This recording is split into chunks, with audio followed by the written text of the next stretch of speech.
Magandang umaga po. Ito po ang unang balita na mag-usap tayo by Vicky Osawa. Matinding init nararanasan sa bansang US. Matinding heatwave ang nararanasan sa kanlurang baybayin ng United States West Coast. Dahil dito, milyong-milyong mga Amerikano ang pawis na pawis sa dulot ng heat dome sa bahagi ng Arizona at Nevada.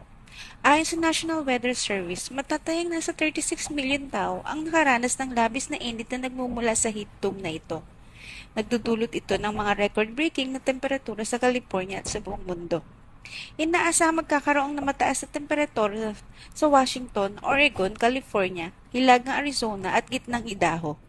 Samantala, aabot naman sa halos 130 Fahrenheit ang temperatura sa Death Valley National Park sa kahabaan ng California, Nevada.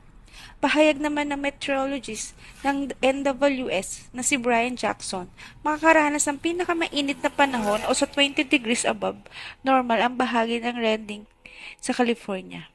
Posibleng maramdaman dito ang temperaturang about 119 degrees Fahrenheit. At yan po ang unang balita na mag-usap tayo by Vicky Osawa.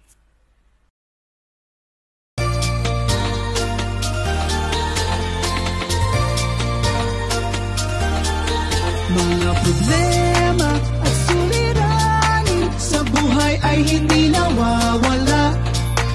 Tanging kailangan ibig ng puso upang ikaw ay di maging kawawa. Mag-usap tayo at gagaan mga problema nyo. Mga pagsubok sa ating buhay malulutas kapag nag-usap tayo. Huwag kang susuko sa bawat laban. Dito kami. Ito po ang pangabalita na mag-usap tayo by Vicky Osawa. Japan, nagbigay ng babala sa panganib na heat stroke at sa pag-aalok sa mga cooling shelter. Nagbabala ang Japan patungkol sa panganib na heat stroke sa Tokyo at sa mga lugar na silang at kanlurang bahagi nito. Dahil dito naitayla ang init sa lugar ay naging sanhi ng pagkamatay ng ilang tao dahil sa tindi ng init. Bukod dito, napilitan din gumamit sila ng makabagong cooling shelter na tinayo sa paligid ng kapital.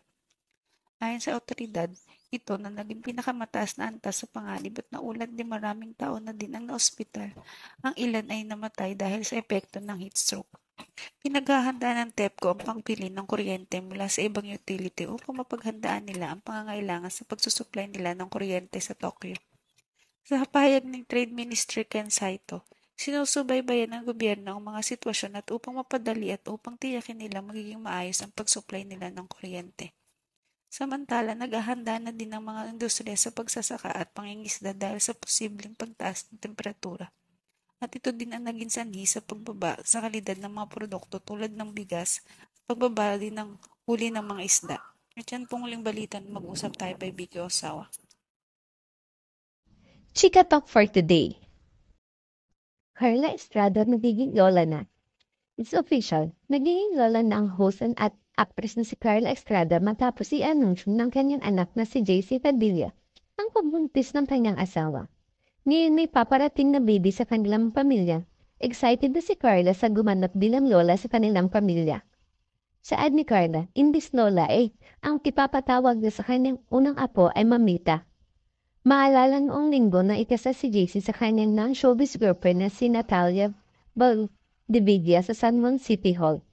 Sa reception naman in-announce ng dalawa ang gender ng kanilang anak at masayang isinigaw ni Carla ang kataga, "It's a boy." At siya na ating chika talk for today.